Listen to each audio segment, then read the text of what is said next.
안녕하십니까, 책돌입니다. 오늘 소개해드릴 책은 이황재 교수의 비타민C 이야기입니다. 저자는 이황재, 출판사는 라운드리입니다. 저자 소개를 간단하게 하겠습니다. 이황재, 1982년 서울의대를 졸업하고 동대학교에서 해부학 석박사학위를 취득한 뒤 1990년에 서울의대 해부학교실 전임 강사로 부임하여 조교수, 시카고의대 교환교수, 부교수를 거쳐 2002년 정교수가 되어 현재에 이르고 있다. 바로 본문을 보도록 하겠습니다. 그 이유를 알 수 없지만 어쨌든 인간은 비타민C가 결핍되면 괴혈병이 발병하는데 신체가 전체적으로 허약하고 피부에 점상 출혈이나 반상 출혈이 나타날 수가 있다. 그뿐 아니라 잇몸 출혈과 골 마카 출혈 등이 나타나고 어린이의 경우 뼈 발육에 이상이 생기기도 한다.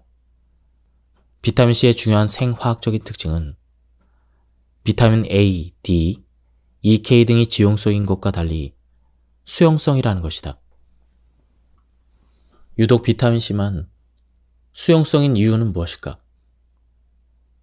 그것은 비타민C가 그 화학적인 특성상 항산화제가 만드는 부작용을 해결하는 해결사 노릇을 해야 되기 때문이다.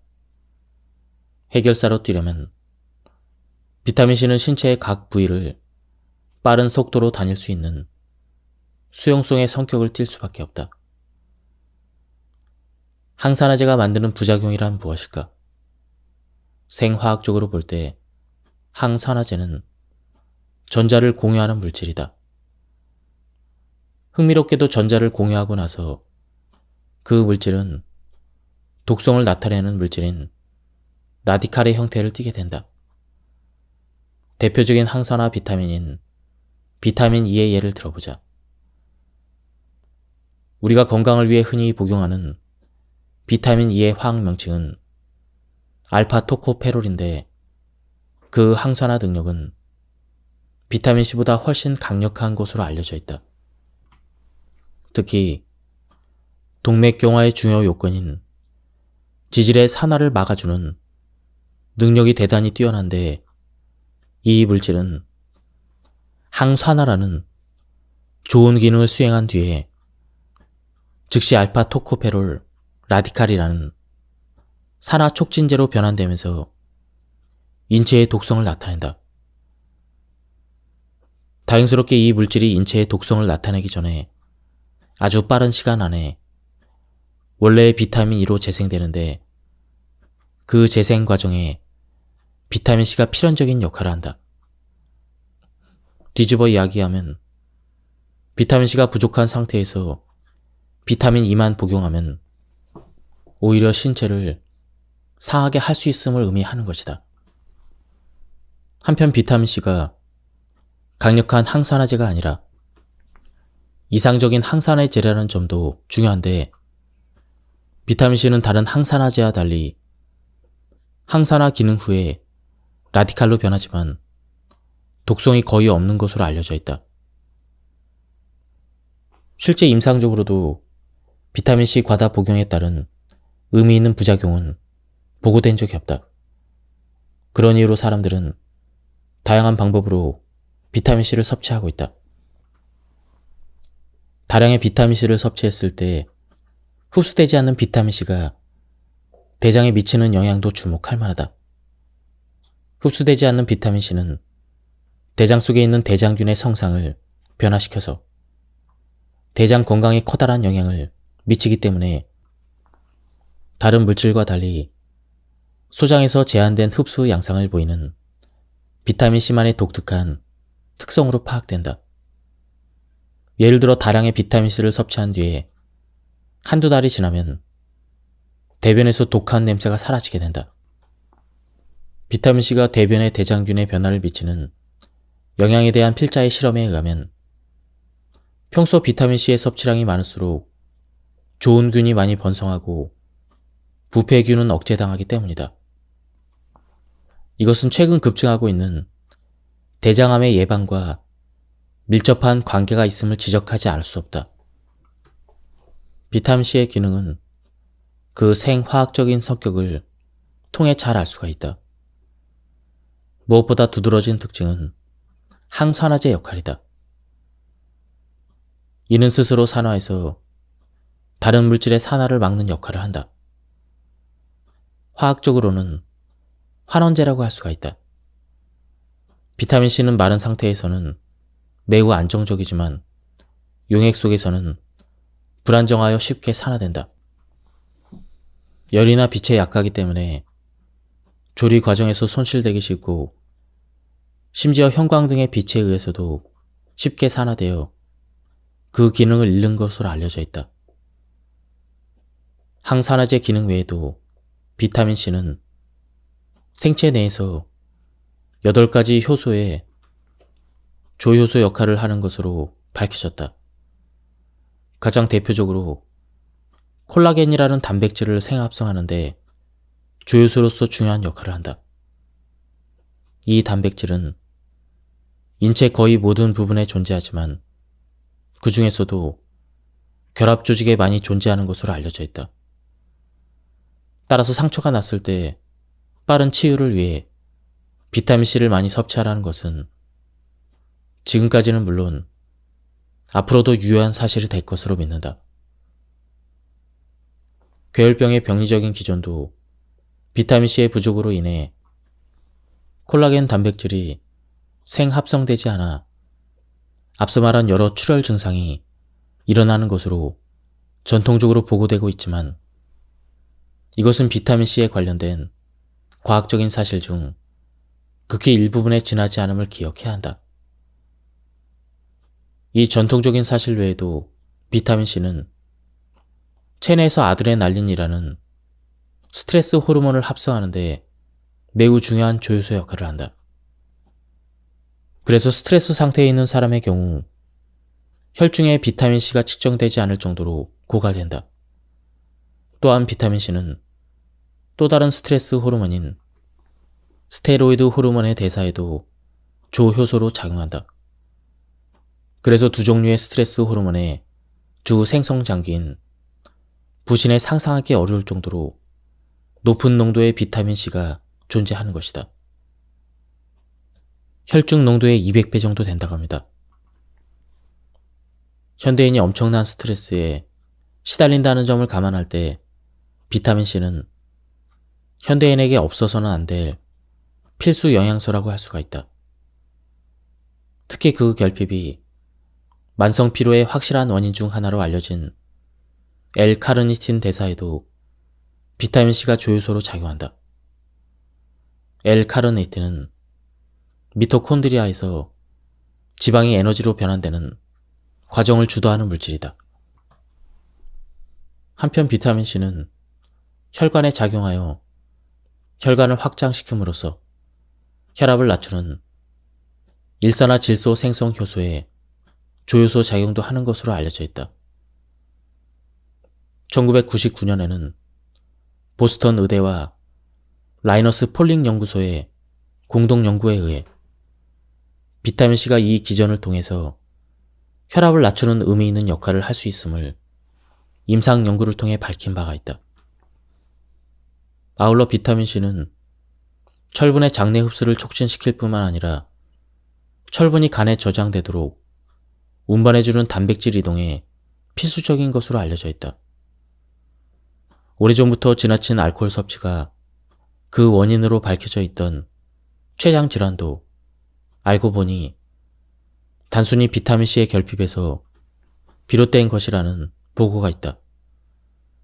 영국 췌장학회 회장이며 여의사인 존 브러겐자 박사는 영국 서북부의 맨체스터 로얄 병원에서 10년 이상 연구한 결과 이 같은 사실을 보고했다. 이 사실은 우리가 흔히 경험하는 질환은 아닐지라도 비타민C를 복용함으로써 급성이나 만성 췌장 질환을 막을 수 있다는 얘기가 된다. 몇 해 전 과학기술원 화학과의 전문식 박사는 물의 형태에 대한 보고를 한 바가 있는데 이 물은 오각수와 육각수 두 가지의 형태로 존재한다고 했다. 수돗물과 같이 일상적인 물은 오각수의 형태이고 인체 혹은 생체를 구성할 수 있는 물은 육각수이므로 가급적 육각수 형태의 물을 마시는 것이 건강에 좋다는 것이다. 이어 오각수가 육각수로 변하는 데 필요한 조건 중 하나가 비타민C라는 발표다. 즉, 오각수를 마시더라도 부분적으로 비타민C에 의해서 육각수로 변해 건강에 유익하다는 것이다.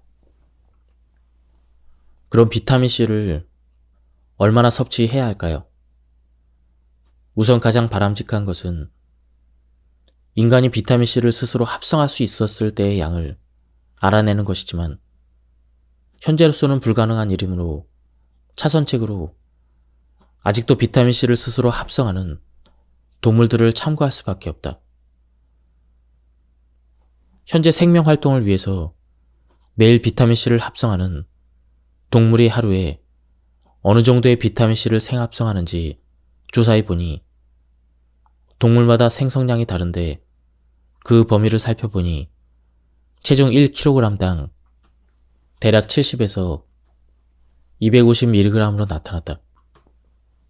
이를 체중이 70kg인 사람으로 환산하면 적게는 5000mg에서 많게는 18,000mg임을 알 수가 있다. 물론 적정 필요량을 고려할 때 사람과 동물을 똑같이 놓고 비교할 수는 없을 것이다.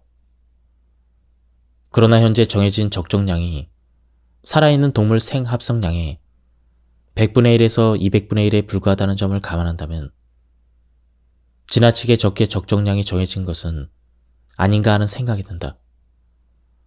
왜냐하면 체내에서 발휘되는 비타민C의 기능이 동물과 사람이 크게 다르다고 보기 어려울 때 이는 적정량 증량에 대한 학문적 근거가 될 수 있기 때문이다. 더욱 흥미로운 것은 소량의 비타민C를 복용한 사람의 소변에만 비타민C가 존재하는 것이 아니고 비타민C를 스스로 생합성하는 동물의 소변에도 꽤 많은 양의 비타민C가 존재한다는 점이다. 놀랍게도 많은 동물이 혈중 농도보다 3배에서 5배 높은 농도로 소변에 비타민C를 배출하고 있다. 일반적으로 자기 몸에서 만든 물질은 소변을 통해 내보내지 않는 것이 생명체의 정상적인 질서이다. 의사로서 필자의 생각은 소변으로 배출된 비타민C가 방광처럼 소변이 비교적 오랫동안 고여 있을 수밖에 없는 요로를 활성산소 등에 의한 산화적 손상으로부터 보호하고 있는 것이 아닌가 하는 생각이다. 예컨대 나이가 들어 50대 이후에는 방광 점막 손상으로 점막이 예민해져 소변 보는 횟수가 많아진다. 특히 적은 양의 소변만 방광에 차도 요 위를 느낄 뿐만 아니라 소변을 참을 수 없는 지경에까지 이르러 잠에서 깨게 되고 수면의 질은 현저히 저하되는 것이 오늘날 남녀를 불문한 노인들의 건강 현실임을 부인할 수 없다. 과연 왜 만성적으로 방광 점막이 요위에 의해서 예민해지는 것일까? 의심할 여지 없이 점막 손상에 의해서 점막 밑에 숨겨져 있는 요위를 전달하는 감각신경이 드러나고 있음을 암시한다. 또한 가장 분명한 손상 원인은 활성산소 등의 산화적인 손상임을 많은 연구를 통해 확인할 수가 있다. 실제 필자의 직접적인 조사에 의하면 꽤 많은 양의 활성산소가 정상적인 소변으로 배출되고 있음을 알 수가 있다. 결국 당초 비타민C를 스스로 합성할 수 있었을 때의 질서, 즉 충분한 양의 대표적인 항산화제인 비타민C를 소변으로 배출했을 때는 방광 등의 요로를 산화적 손상으로부터 지킬 수 있었지만 비타민C를 체내에서 스스로 합성하지 못하는 지금은 지나치게 적은 양의 적정량 결정으로 충분한 양의 비타민C가 소변으로 배출되지 못하기 때문에 인간의 경우 야간 빈뇨증으로 거의 모든 노인들이 고생하기에 이르렀다고 볼 수가 있다.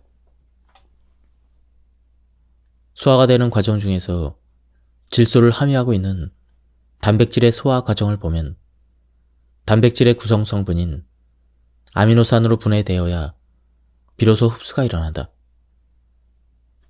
이 과정에서 아미노기를 가진 화합물이 질소 화합물과 결합하면 소위 발암물질의 하나인 나이트로스 아민이라는 물질이 합성된다는 사실이 밝혀졌다. 그런데 안타까운 것은 이 발암물질의 원료가 되는 두 물질이 바로 우리가 흔히 먹는 음식물 속에 다량으로 들어있다는 것이다. 우리나라를 포함한 동남아 국가의 식습관을 보면 대개 양에 의존하는 식사를 하고 있음을 알 수가 있다. 결국 위에서 많은 양의 발암물질이 발생할 수밖에 없다는 말이다. 그러나 매우 다행인 것은 우리가 음식물을 먹을 때 소화되는 과정 중에 위에서 발생하는 나이트로로스 아민의 생성을 비타민C가 막아줄 수 있다는 사실이다. 즉, 우리가 흔히 먹는 음식물과 함께 많은 양의 비타민C를 섞어 주었을 때 생성되는 나이트로스 아민의 양이 현저하게 줄어든다는 것이다. 결론적으로 식사를 할 때 비타민C를 복용하라는 것이다. 식사 후 30분보다는 식사 중간에 복용하는 것이 위장 건강을 위해 가장 바람직한 복용 방법임을 거듭 강조하고 싶다. 평생을 스포츠인으로 산 분들의 수명이 다른 직종에 비해서 짧다는 사실이나 과격한 운동은 심한 면역력 저하를 가져온다는 과학적 보고들은 바로 격한 운동 시 그 발생이 폭발적으로 늘어나는 활성산소 때문이라는 점을 주목해야 할 것이다. 인간을 위시한 생명체들은 생명을 위해서 산소를 쓸 수밖에 없다. 지극히 정상적인 상황에서 생명을 위해서 사용된 산소의 약 5%가 활성산소로 바뀌어 우리 몸을 공격하는 것이다. 당연히 운동을 위해서 산소를 많이 쓰면 활성산소 발생이 늘어난다는 점이 바로 앞에서 열거한 운동 후에 문제점이 발생하는 학문적인 근거가 되는 셈이다. 늘어난 운동량에 비례해서 발생이 늘어난 활성산소에 의해 혈관 내피 공격이 늘어난다고 할 때 동맥경화성 질환의 발생에 미치는 종합적인 효과는 어떨까? 이런 쪽으로만 생각해 보면 운동을 열심히 한 사람들이 비만한 사람들에 비해서 동맥경화성 질환이 발생할 가능성이 훨씬 낮을 것으로 보이지만 여전히 그 가능성은 남아있다. 그렇다면 대책은 무엇인가? 운동하면서 발생이 늘어난 활성산소에 대한 적극적 대처가 그 답이 될 것이다. 결국 비타민C를 대표로 하는 항산화 비타민을 적극 복용해야 된다는 이야기다. 자기의 생명을 위해서 스스로 비타민C를 다량으로 생합성하는 쥐에게 과도한 운동을 시켰을 때 스스로 합성하는 비타민C의 양이 평소의 2배에서 3배로 늘어나는 것만 봐도 분명 활발한 운동 시에는 반드시 항산화 비타민제를 적극적으로 복용해야 자기 몸을 정상 상태로 지킬 수가 있는 것이다.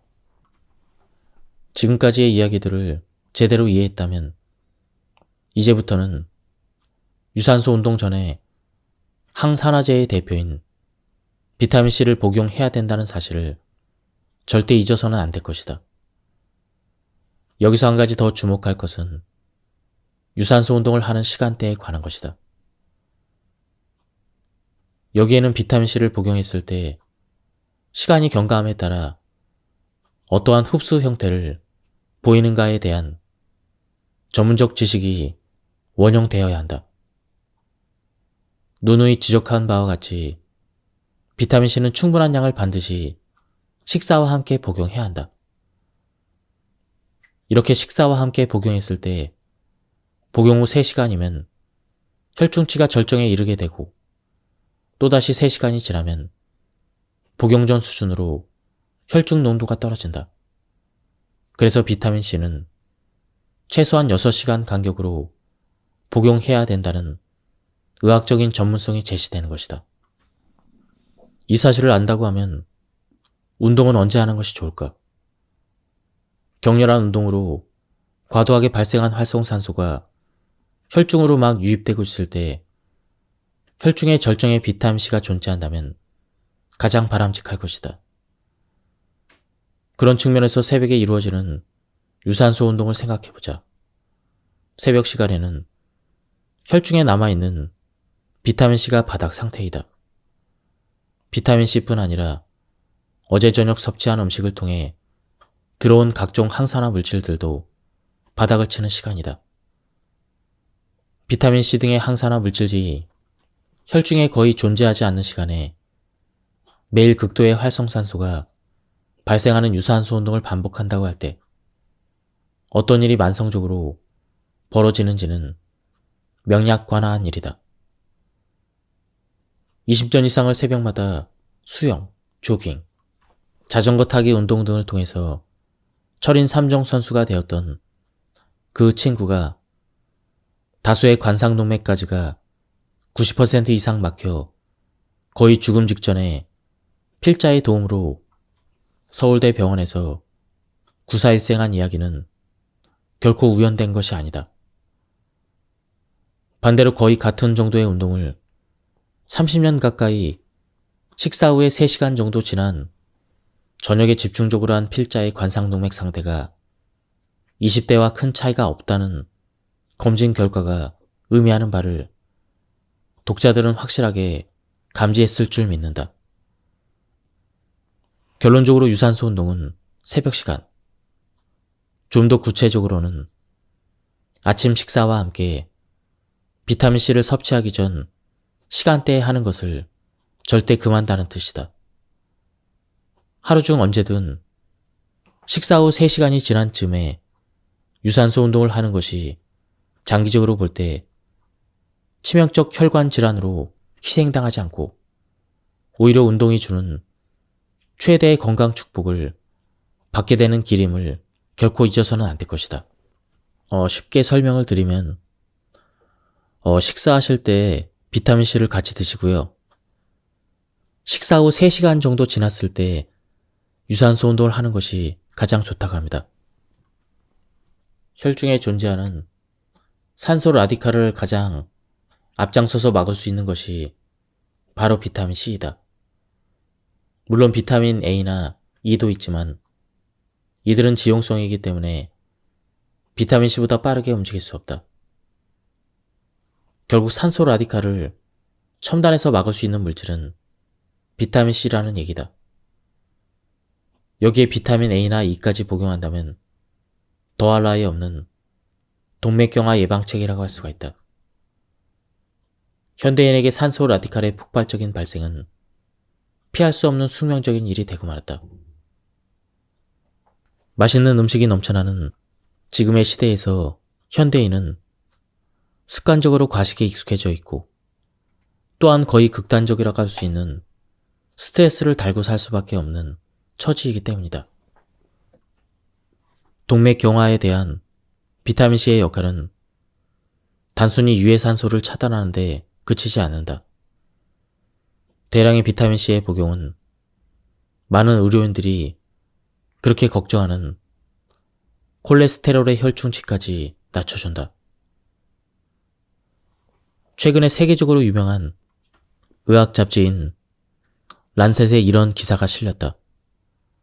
비타민C는 그 자체로 혈압을 낮출 수 있다는 연구 보고가 그것이다.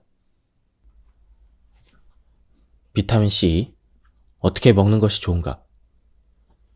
비타민C의 필요성을 인지했다면 이제부터 어떻게 복용하는 것이 가장 효과적일지 검토해보자.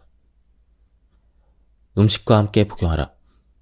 아침, 점심, 저녁 2g씩 3번 먹는다. 나는 비타민C의 여러 가지 효능 중에서도 특히 위암에 대한 항암 효과에 큰 비중을 두고 싶다. 그렇기 때문에 단순히 혈중 농도를 유지시키기 위해 복용하기보다는 위장에 있는 음식물과 최대한 섞이게 해서 그곳에서 생기는 발암물질인 나이트로스 아민의 양을 줄일 수 있는 복용법을 권한다. 말하자면 어떤 음식이든 음식물을 섭취할 때 비타민C를 함께 복용하는 것이 좋다는 얘기다. 결국 아침, 점심, 저녁 등으로 3번 나눠 복용할 것을 권하는데 이는 비타민C를 복용 후에 흡수되는 양상과 그 후의 혈중 변화를 최대한 고려한 조치인 셈이다. 즉, 식사와 함께 복용한 비타민C는 2-3시간 후에 절정의 혈중 농도를 보이고 대사를 통해 이후의 2-3시간 안에 원래 상태로 돌아간다. 결국 6시간 간격으로 복용함이 비타민C의 양리 작용을 제대로 이해한 결과라고 할 수가 있다. 즉, 비타민C를 아침, 점심, 저녁 식사와 함께 복용하는 일은 비타민C의 위암에 대한 항암 효과와 양리 작용을 최대로 올려주는 일이니 주저할 일이 아니다. 구체적으로 이야기하자면 하루에 6g을 식사할 때마다 2g씩 3번 나눠서 복용하라는 말이다. 포링 박사는 1시간에 1g씩을 복용하라고 권했지만 이것은 거의 실천 가능성이 없는 얘기다. 하루에 3번에 걸쳐 자기 체중에 맞는 용량을 나눠 먹고자 한다면 비타민C를 항상 휴대하고 다녀야 한다. 비타민C의 효능을 체험하느냐 못하느냐는 음식 섭취와 동시에 음식물의 양에 비례해서 비타민C를 복용하느냐의 여부에 달려있다. 아무리 비타민C의 작용 기전에 대해서 잘 알고 있어도 실천할 수 없다면 아무런 소용이 없다. 따라서 휴대가 가능한 제품을 선택하는 것도 생활 속의 지혜에 속한다. 공복에 먹는 것을 피하라. 비타민C의 화학적 명칭이 아스코르빈산, 즉 산인 만큼 공복에 복용하는 것은 속쓰림을 유발할 수 있으므로 피하는 것이 좋다. 심한 경우 위장 출혈도 일으킬 수가 있다. 따라서 절대 공복에 복용해서는 안 된다. 일단 음식으로 위장을 어느 정도 채운 뒤에 복용해야 한다. 한국인의 경우 90% 이상이 위장에 크고 작은 문제가 있는 것으로 알려져 있다. 즉, 위염이나 위궤양을 가지고 있다는 말이다. 이 경우 자칫 음식과 함께 복용해도 속쓰림이나 불편함이 나타날 수도 있는데 이때는 처음 복용량의 반으로 줄여서 복용하면 대부분의 문제가 사라진다. 그런 후에 어느 정도 적응이 되면 원래 복용량으로 증량한다.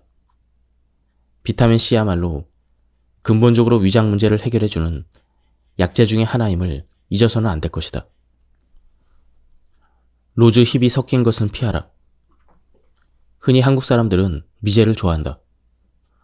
그래서 미국에 가 있는 자녀들에게 비타민C를 사서 보내라고 한껏 자랑한다. 그런데 미국산 비타민C 제품의 거의 대부분에 로즈 힙이라는 물질이 섞여 있다. 이것이 섞인 비타민C를 복용하는 것은 바람직하지 않다. 왜냐하면 음식과 함께 들어간 비타민C가 윗속에서 즉시 녹아 음식물에서 생기는 발암물질의 생성을 억제해야 되는데 로즈 힙이 들어간 제품은 한꺼번에 잘 녹지 않는다. 그래서 서서히 녹아 조금씩 흡수되기 때문에 흡수율은 대단히 높아진다. 그러나 위암이 많은 한국의 경우 비타민C를 다량 복용하는 이유가 흡수율만 높아지는 것이 아니고 위장 속에서 발암물질 생성의 억제가 더 중요한 임무이기 때문에 가급적 아무것도 첨가되지 않은 순수한 제품을 권하는 것이다. 더욱이 로즈잎이 섞인 비타민C를 다량으로 오래 복용하면 변비가 생길 수가 있다. 사실 비타민C를 다량으로 복용하면 변비가 생기는 것이 아니라 드물게 설사가 나며 대개는 변이 묽어진다. 따라서 제대로 된 경우라면 오히려 변비가 치료되어야 한다. 흰색 비타민C 제품을 복용하라. 흰색 비타민C 제품을 복용하는 데는 그만한 이유가 있다. 원래 정제된 비타민C는 흰색이다. 따라서 제품화된 알약도 흰색이어야 한다. 그런데 흰색의 정제는 시간이 오래되거나 습기에 노출되었을 때 혹은 빛에 오래 노출되면 산화되어 색이 노래진다. 이렇게 산화한 비타민C는 비타민C 본연의 중요한 작용을 하지 못한다. 따라서 구매 후에 색이 변했다는 것을 확인하면 구입한 곳에서 반품을 요구하거나 즉시 폐기하는 것이 좋다. 비타민C는 매 식사와 함께 따로 복용하라. 나는 간혹 사람들에게 종합 비타민 복용법에 대한 질문을 받곤 한다. 사실 종합 비타민에는 비타민C 외에 지용성 비타민도 함유되어 있기 때문에 결코 다량으로 복용해서는 안 된다. 그러므로 제품에 따라 다르긴 하지만 종합 비타민은 하루에 한 알 복용하고 비타민C는 매 식사와 함께 따로 복용하는 것이 좋다. 결론적으로 말해 비타민C는 결코 부작용이 없다. 오히려 모든 질병으로부터 우리 몸을 지켜준다. 그러므로 음식을 섭취할 때마다 잊지 말고 비타민C 2g 이상을 복용하도록 하자. 이것이 가장 좋은 방법이다.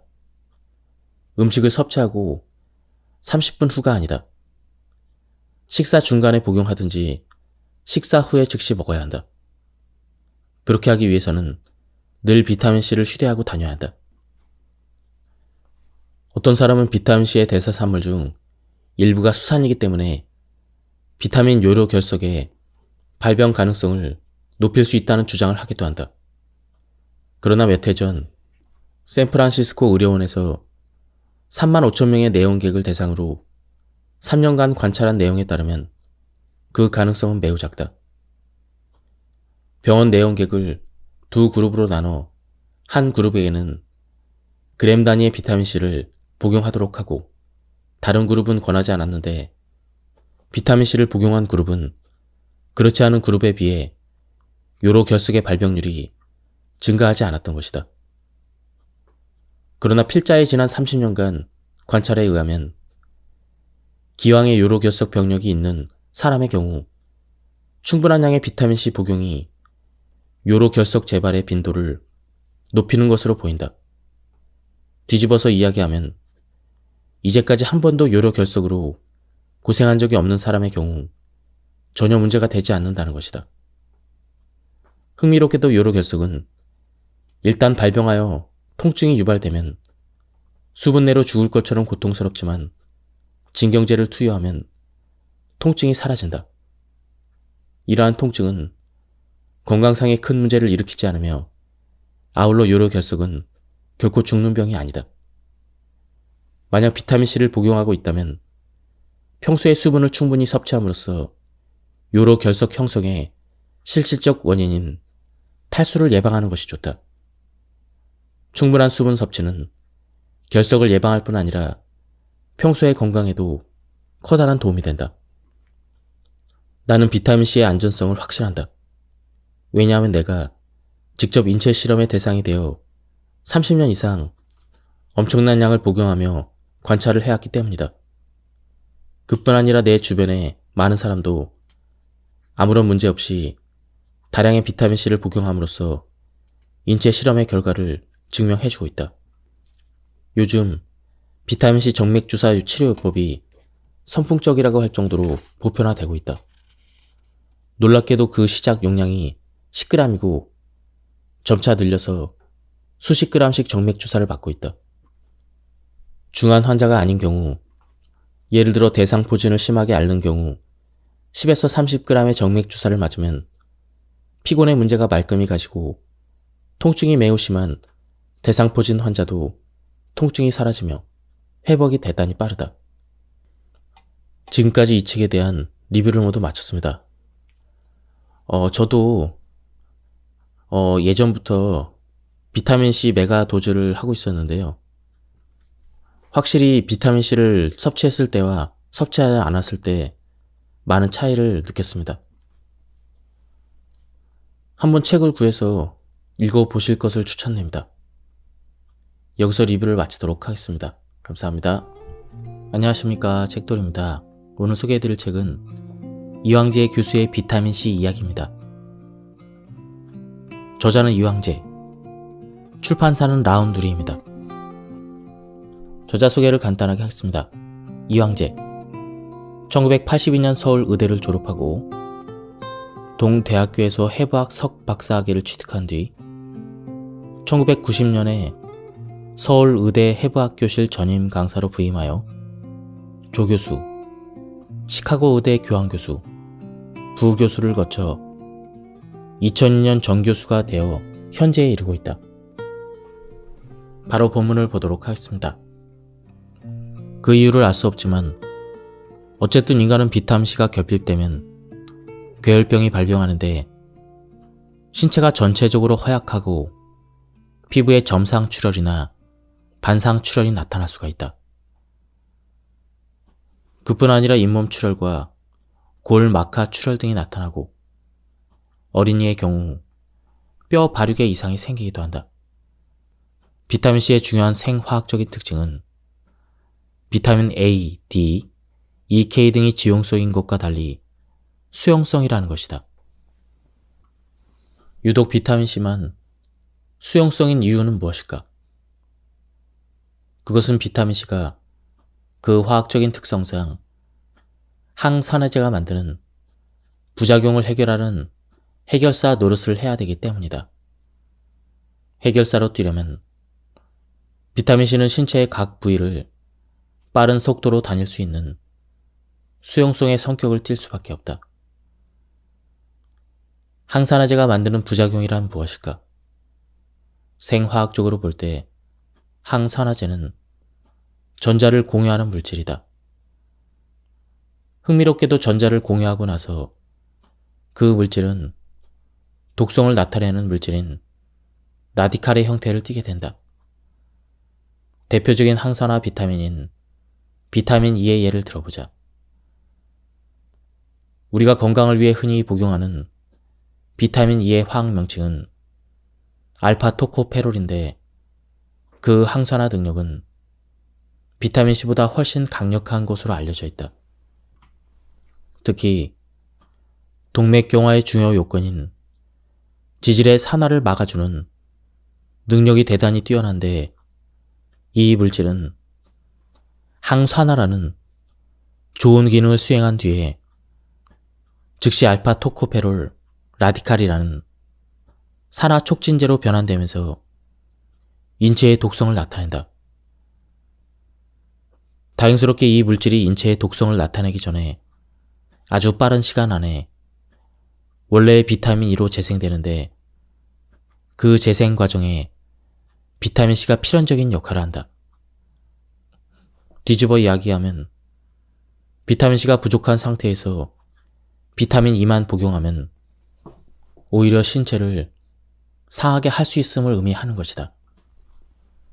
한편 비타민C가 강력한 항산화제가 아니라 이상적인 항산화제라는 점도 중요한데 비타민C는 다른 항산화제와 달리 항산화 기능 후에 라디칼로 변하지만 독성이 거의 없는 것으로 알려져 있다.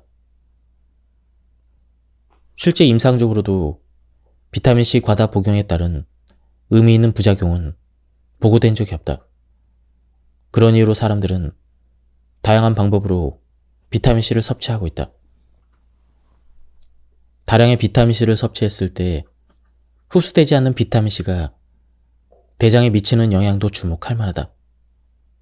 흡수되지 않는 비타민C는 대장 속에 있는 대장균의 성상을 변화시켜서 대장 건강에 커다란 영향을 미치기 때문에 다른 물질과 달리 소장에서 제한된 흡수 양상을 보이는 비타민C만의 독특한 특성으로 파악된다. 예를 들어 다량의 비타민C를 섭취한 뒤에 한두 달이 지나면 대변에서 독한 냄새가 사라지게 된다. 비타민C가 대변의 대장균에 변화를 미치는 영향에 대한 필자의 실험에 의하면 평소 비타민C의 섭취량이 많을수록 좋은 균이 많이 번성하고 부패균은 억제당하기 때문이다. 이것은 최근 급증하고 있는 대장암의 예방과 밀접한 관계가 있음을 지적하지 않을 수 없다. 비타민C의 기능은 그 생화학적인 성격을 통해 잘 알 수가 있다. 무엇보다 두드러진 특징은 항산화제 역할이다. 이는 스스로 산화해서 다른 물질의 산화를 막는 역할을 한다. 화학적으로는 환원제라고 할 수가 있다. 비타민C는 마른 상태에서는 매우 안정적이지만 용액 속에서는 불안정하여 쉽게 산화된다. 열이나 빛에 약하기 때문에 조리 과정에서 손실되기 쉽고 심지어 형광 등의 빛에 의해서도 쉽게 산화되어 그 기능을 잃는 것으로 알려져 있다. 항산화제 기능 외에도 비타민C는 생체 내에서 8가지 효소의 조효소 역할을 하는 것으로 밝혀졌다. 가장 대표적으로 콜라겐이라는 단백질을 생합성하는데 조효소로서 중요한 역할을 한다. 이 단백질은 인체 거의 모든 부분에 존재하지만 그 중에서도 결합 조직에 많이 존재하는 것으로 알려져 있다. 따라서 상처가 났을 때 빠른 치유를 위해 비타민C를 많이 섭취하라는 것은 지금까지는 물론 앞으로도 유효한 사실이 될 것으로 믿는다. 괴혈병의 병리적인 기전도 비타민C의 부족으로 인해 콜라겐 단백질이 생합성되지 않아 앞서 말한 여러 출혈 증상이 일어나는 것으로 전통적으로 보고되고 있지만 이것은 비타민C에 관련된 과학적인 사실 중 극히 일부분에 지나지 않음을 기억해야 한다. 이 전통적인 사실 외에도 비타민C는 체내에서 아드레날린이라는 스트레스 호르몬을 합성하는데 매우 중요한 조효소 역할을 한다. 그래서 스트레스 상태에 있는 사람의 경우 혈중에 비타민C가 측정되지 않을 정도로 고갈된다. 또한 비타민C는 또 다른 스트레스 호르몬인 스테로이드 호르몬의 대사에도 조효소로 작용한다. 그래서 두 종류의 스트레스 호르몬의 주 생성 장기인 부신에 상상하기 어려울 정도로 높은 농도의 비타민C가 존재하는 것이다. 혈중 농도의 200배 정도 된다고 합니다. 현대인이 엄청난 스트레스에 시달린다는 점을 감안할 때 비타민C는 현대인에게 없어서는 안 될 필수 영양소라고 할 수가 있다. 특히 그 결핍이 만성 피로의 확실한 원인 중 하나로 알려진 L-카르니틴 대사에도 비타민C가 조효소로 작용한다. L-카르니틴은 미토콘드리아에서 지방이 에너지로 변환되는 과정을 주도하는 물질이다. 한편 비타민C는 혈관에 작용하여 혈관을 확장시킴으로써 혈압을 낮추는 일산화질소 생성 효소의 조효소 작용도 하는 것으로 알려져 있다. 1999년에는 보스턴 의대와 라이너스 폴링 연구소의 공동 연구에 의해 비타민C가 이 기전을 통해서 혈압을 낮추는 의미 있는 역할을 할 수 있음을 임상 연구를 통해 밝힌 바가 있다.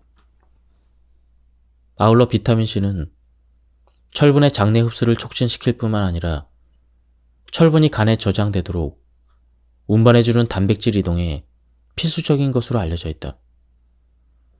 오래전부터 지나친 알코올 섭취가 그 원인으로 밝혀져 있던 췌장 질환도 알고 보니 단순히 비타민C의 결핍에서 비롯된 것이라는 보고가 있다. 영국 췌장학회 회장이며 여의사인 존 브러겐자 박사는 영국 서북부의 맨체스터 로얄 병원에서 10년 이상 연구한 결과 이 같은 사실을 보고했다. 이 사실은 우리가 흔히 경험하는 질환은 아닐지라도 비타민C를 복용함으로써 급성이나 만성 췌장 질환을 막을 수 있다는 얘기가 된다. 몇 해 전 과학기술원 화학과의 전문식 박사는 물의 형태에 대한 보고를 한 바가 있는데 이 물은 오각수와 육각수 두 가지의 형태로 존재한다고 했다. 수돗물과 같이 일상적인 물은 오각수의 형태이고 인체 혹은 생체를 구성할 수 있는 물은 육각수이므로 가급적 육각수 형태의 물을 마시는 것이 건강에 좋다는 것이다. 이어 오각수가 육각수로 변하는 데 필요한 조건 중 하나가 비타민C라는 발표다. 즉, 오각수를 마시더라도 부분적으로 비타민C에 의해서 육각수로 변해 건강에 유익하다는 것이다. 그럼 비타민C를 얼마나 섭취해야 할까요? 우선 가장 바람직한 것은 인간이 비타민C를 스스로 합성할 수 있었을 때의 양을 알아내는 것이지만 현재로서는 불가능한 일이므로 차선책으로 아직도 비타민C를 스스로 합성하는 동물들을 참고할 수밖에 없다. 현재 생명활동을 위해서 매일 비타민C를 합성하는 동물이 하루에 어느 정도의 비타민C를 생합성하는지 조사해 보니 동물마다 생성량이 다른데 그 범위를 살펴보니 체중 1kg당 대략 70에서 250mg으로 나타났다. 이를 체중이 70kg인 사람으로 환산하면 적게는 5000mg에서 많게는 18,000mg임을 알 수가 있다. 물론 적정 필요량을 고려할 때 사람과 동물을 똑같이 놓고 비교할 수는 없을 것이다. 그러나 현재 정해진 적정량이 살아있는 동물 생합성량의 100분의 1에서 200분의 1에 불과하다는 점을 감안한다면 지나치게 적게 적정량이 정해진 것은 아닌가 하는 생각이 든다. 왜냐하면 체내에서 발휘되는 비타민C의 기능이 동물과 사람이 크게 다르다고 보기 어려울 때 이는 적정량 증량에 대한 학문적 근거가 될 수 있기 때문이다. 더욱 흥미로운 것은 소량의 비타민C를 복용한 사람의 소변에만 비타민C가 존재하는 것이 아니고 비타민C를 스스로 생합성하는 동물의 소변에도 꽤 많은 양의 비타민C가 존재한다는 점이다. 놀랍게도 많은 동물이 혈중 농도보다 3배에서 5배 높은 농도로 소변에 비타민C를 배출하고 있다. 일반적으로 자기 몸에서 만든 물질은 소변을 통해 내보내지 않는 것이 생명체의 정상적인 질서이다. 의사로서 필자의 생각은 소변으로 배출된 비타민C가 방광처럼 소변이 비교적 오랫동안 고여 있을 수밖에 없는 요로를 활성산소 등에 의한 산화적 손상으로부터 보호하고 있는 것이 아닌가 하는 생각이다. 예컨대 나이가 들어 50대 이후에는 방광 점막 손상으로 점막이 예민해져 소변 보는 횟수가 많아진다. 특히 적은 양의 소변만 방광에 차도 요 위를 느낄 뿐만 아니라 소변을 참을 수 없는 지경에까지 이르러 잠에서 깨게 되고 수면의 질은 현저히 저하되는 것이 오늘날 남녀를 불문한 노인들의 건강 현실임을 부인할 수 없다. 과연 왜 만성적으로 방광 점막이 요위에 의해서 예민해지는 것일까? 의심할 여지 없이 점막 손상에 의해서 점막 밑에 숨겨져 있는 요위를 전달하는 감각신경이 드러나고 있음을 암시한다. 또한 가장 분명한 손상 원인은 활성산소 등의 산화적인 손상임을 많은 연구를 통해 확인할 수가 있다.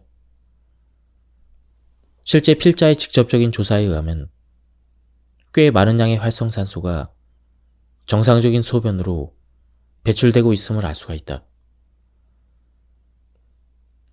결국 당초 비타민C를 스스로 합성할 수 있었을 때의 질서, 즉 충분한 양의 대표적인 항산화제인 비타민C를 소변으로 배출했을 때는 방광 등의 요로를 산화적 손상으로부터 지킬 수 있었지만 비타민C를 체내에서 스스로 합성하지 못하는 지금은 지나치게 적은 양의 적정량 결정으로 충분한 양의 비타민C가 소변으로 배출되지 못하기 때문에 인간의 경우 야간 빈뇨증으로 거의 모든 노인들이 고생하기에 이르렀다고 볼 수가 있다. 소화가 되는 과정 중에서 질소를 함유하고 있는 단백질의 소화 과정을 보면 단백질의 구성 성분인 아미노산으로 분해되어야 비로소 흡수가 일어난다. 이 과정에서 아미노기를 가진 화합물이 질소 화합물과 결합하면 소위 발암물질의 하나인 나이트로스 아민이라는 물질이 합성된다는 사실이 밝혀졌다. 그런데 안타까운 것은 이 발암물질의 원료가 되는 두 물질이 바로 우리가 흔히 먹는 음식물 속에 다량으로 들어있다는 것이다.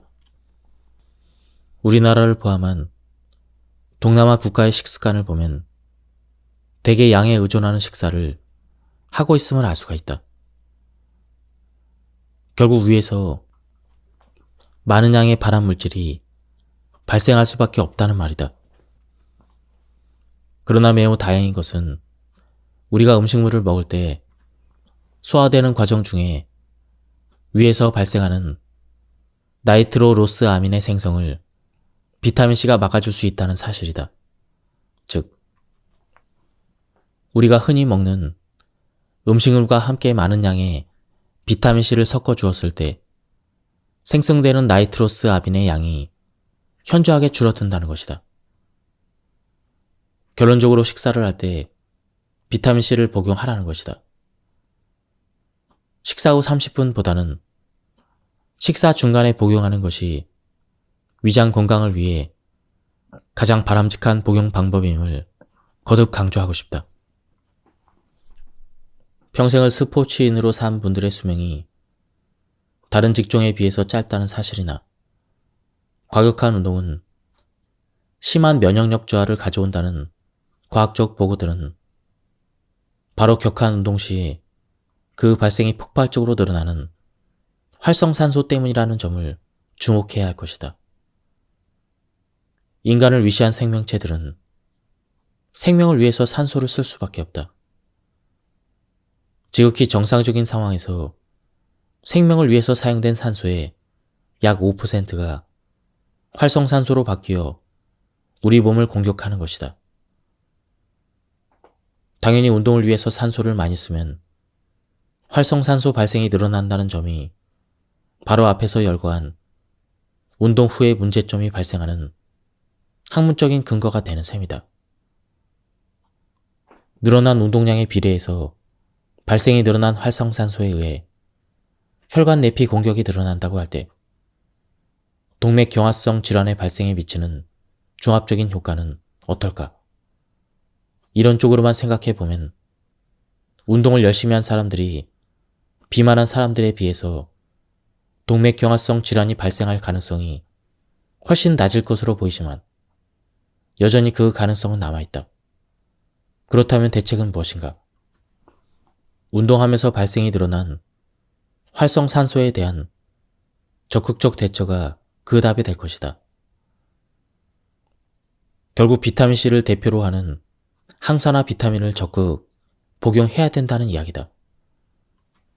자기의 생명을 위해서 스스로 비타민C를 다량으로 생합성하는 쥐에게 과도한 운동을 시켰을 때 스스로 합성하는 비타민C의 양이 평소의 2배에서 3배로 늘어나는 것만 봐도 분명 활발한 운동 시에는 반드시 항산화 비타민제를 적극적으로 복용해야 자기 몸을 정상 상태로 지킬 수가 있는 것이다. 지금까지의 이야기들을 제대로 이해했다면 이제부터는 유산소 운동 전에 항산화제의 대표인 비타민C를 복용해야 된다는 사실을 절대 잊어서는 안 될 것이다. 여기서 한 가지 더 주목할 것은 유산소 운동을 하는 시간대에 관한 것이다. 여기에는 비타민C를 복용했을 때 시간이 경과함에 따라 어떠한 흡수 형태를 보이는가에 대한 전문적 지식이 원용되어야 한다. 누누이 지적한 바와 같이 비타민C는 충분한 양을 반드시 식사와 함께 복용해야 한다. 이렇게 식사와 함께 복용했을 때 복용 후 3시간이면 혈중치가 절정에 이르게 되고 또다시 3시간이 지나면 복용 전 수준으로 혈중 농도가 떨어진다. 그래서 비타민C는 최소한 6시간 간격으로 복용해야 된다는 의학적인 전문성이 제시되는 것이다. 이 사실을 안다고 하면 운동은 언제 하는 것이 좋을까? 격렬한 운동으로 과도하게 발생한 활성산소가 혈중으로 막 유입되고 있을 때 혈중의 절정의 비타민C가 존재한다면 가장 바람직할 것이다. 그런 측면에서 새벽에 이루어지는 유산소 운동을 생각해보자. 새벽 시간에는 혈중에 남아있는 비타민C가 바닥 상태이다. 비타민C뿐 아니라 어제 저녁 섭취한 음식을 통해 들어온 각종 항산화 물질들도 바닥을 치는 시간이다. 비타민C 등의 항산화 물질이 혈중에 거의 존재하지 않는 시간에 매일 극도의 활성산소가 발생하는 유산소 운동을 반복한다고 할 때 어떤 일이 만성적으로 벌어지는지는 명약관화한 일이다. 20전 이상을 새벽마다 수영, 조깅, 자전거 타기 운동 등을 통해서 철인 3종 선수가 되었던 그 친구가 다수의 관상동맥까지가 90% 이상 막혀 거의 죽음 직전에 필자의 도움으로 서울대 병원에서 구사일생한 이야기는 결코 우연된 것이 아니다. 반대로 거의 같은 정도의 운동을 30년 가까이 식사 후에 3시간 정도 지난 저녁에 집중적으로 한 필자의 관상동맥 상태가 20대와 큰 차이가 없다는 검진 결과가 의미하는 바를 독자들은 확실하게 감지했을 줄 믿는다. 결론적으로 유산소 운동은 새벽 시간, 좀 더 구체적으로는 아침 식사와 함께 비타민C를 섭취하기 전 시간대에 하는 것을 절대 금한다는 뜻이다. 하루 중 언제든 식사 후 3시간이 지난 즈음에 유산소 운동을 하는 것이 장기적으로 볼 때 치명적 혈관 질환으로 희생당하지 않고 오히려 운동이 주는 최대의 건강 축복을 받게 되는 길임을 결코 잊어서는 안 될 것이다. 쉽게 설명을 드리면 식사하실 때 비타민C를 같이 드시고요. 식사 후 3시간 정도 지났을 때 유산소 운동을 하는 것이 가장 좋다고 합니다. 혈중에 존재하는 산소 라디칼을 가장 앞장서서 막을 수 있는 것이 바로 비타민C이다. 물론 비타민 A나 E도 있지만 이들은 지용성이기 때문에 비타민C보다 빠르게 움직일 수 없다. 결국 산소 라디칼을 첨단에서 막을 수 있는 물질은 비타민C라는 얘기다. 여기에 비타민 A나 E까지 복용한다면 더할 나위 없는 동맥경화 예방책이라고 할 수가 있다. 현대인에게 산소 라디칼의 폭발적인 발생은 피할 수 없는 숙명적인 일이 되고 말았다. 맛있는 음식이 넘쳐나는 지금의 시대에서 현대인은 습관적으로 과식에 익숙해져 있고 또한 거의 극단적이라고 할 수 있는 스트레스를 달고 살 수밖에 없는 처지이기 때문이다. 동맥경화에 대한 비타민C의 역할은 단순히 유해산소를 차단하는 데 그치지 않는다. 대량의 비타민C의 복용은 많은 의료인들이 그렇게 걱정하는 콜레스테롤의 혈중치까지 낮춰준다. 최근에 세계적으로 유명한 의학 잡지인 란셋에 이런 기사가 실렸다. 비타민C는 그 자체로 혈압을 낮출 수 있다는 연구 보고가 그것이다. 비타민C, 어떻게 먹는 것이 좋은가?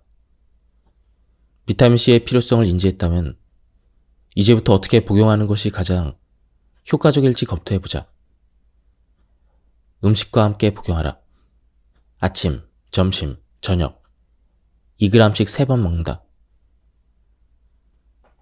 나는 비타민C의 여러 가지 효능 중에서도 특히 위암에 대한 항암 효과에 큰 비중을 두고 싶다.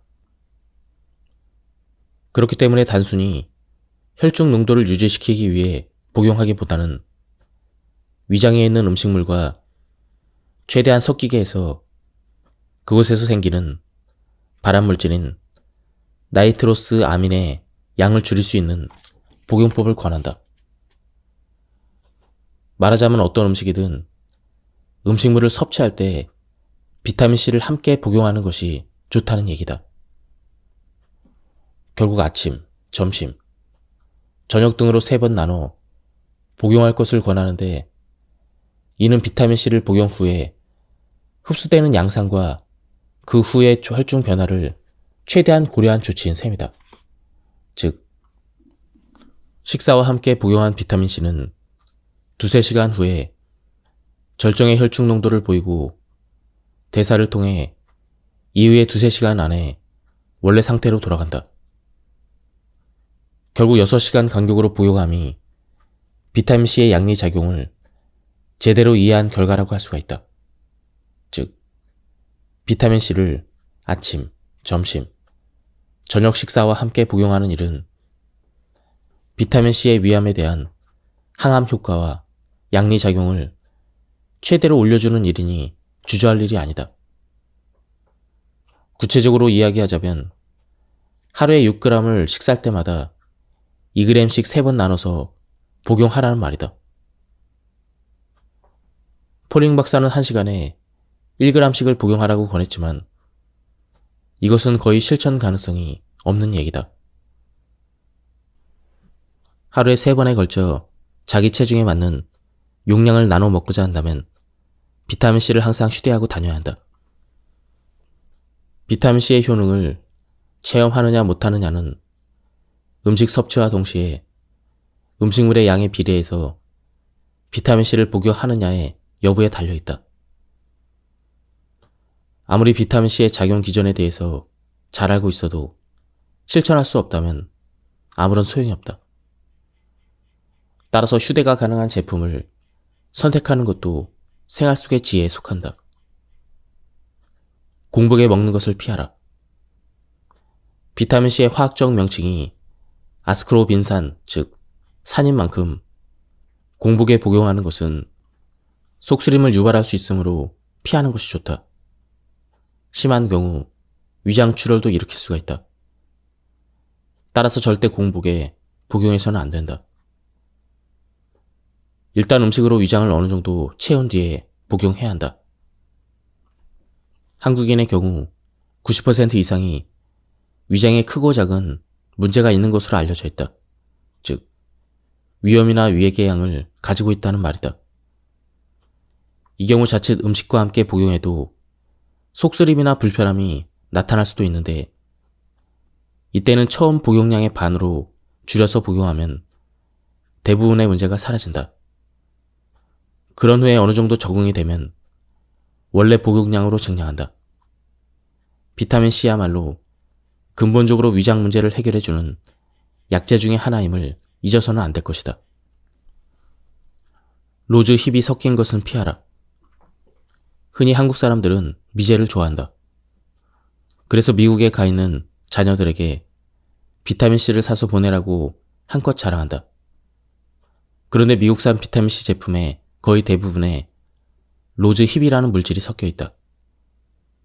이것이 섞인 비타민C를 복용하는 것은 바람직하지 않다.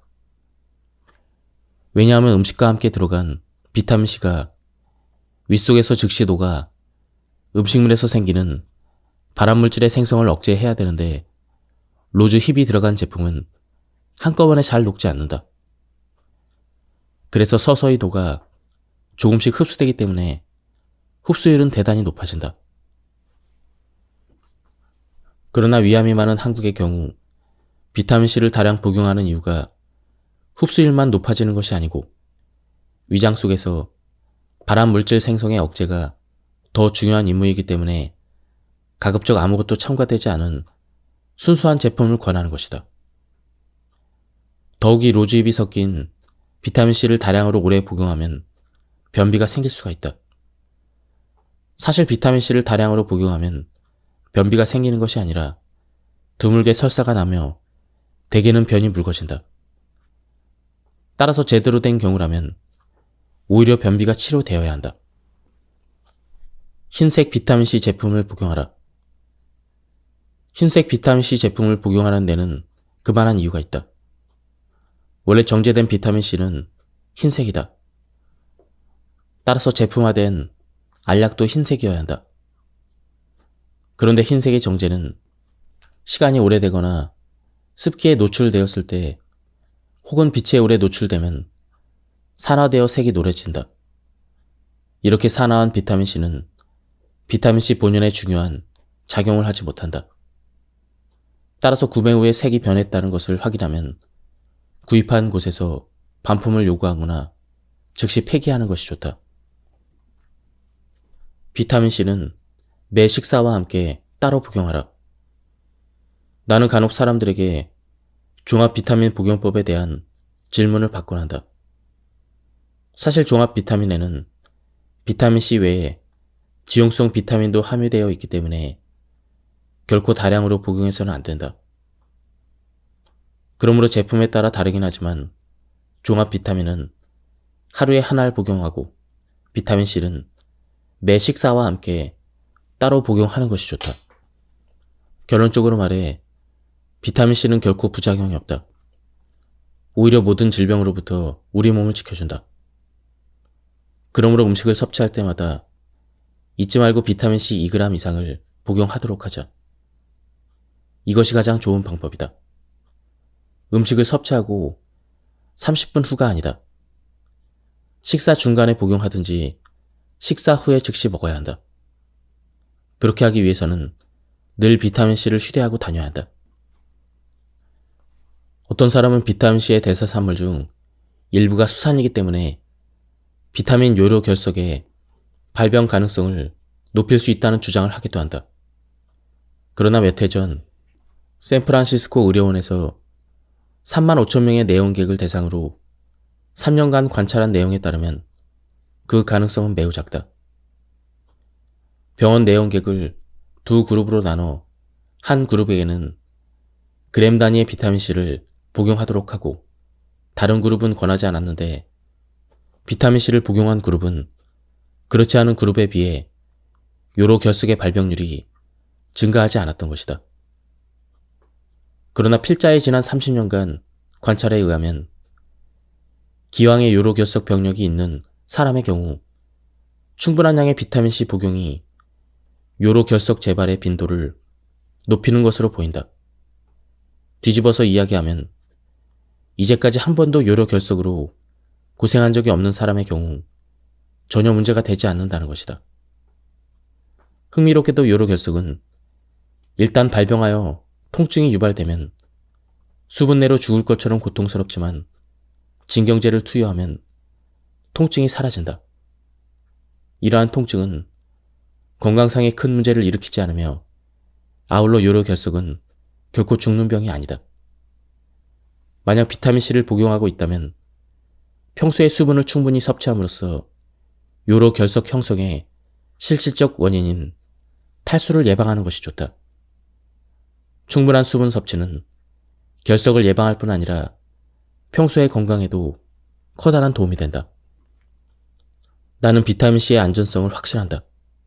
왜냐하면 내가 직접 인체 실험의 대상이 되어 30년 이상 엄청난 양을 복용하며 관찰을 해왔기 때문이다. 그뿐 아니라 내 주변의 많은 사람도 아무런 문제 없이 다량의 비타민C를 복용함으로써 인체 실험의 결과를 증명해주고 있다. 요즘 비타민C 정맥주사 치료요법이 선풍적이라고 할 정도로 보편화되고 있다.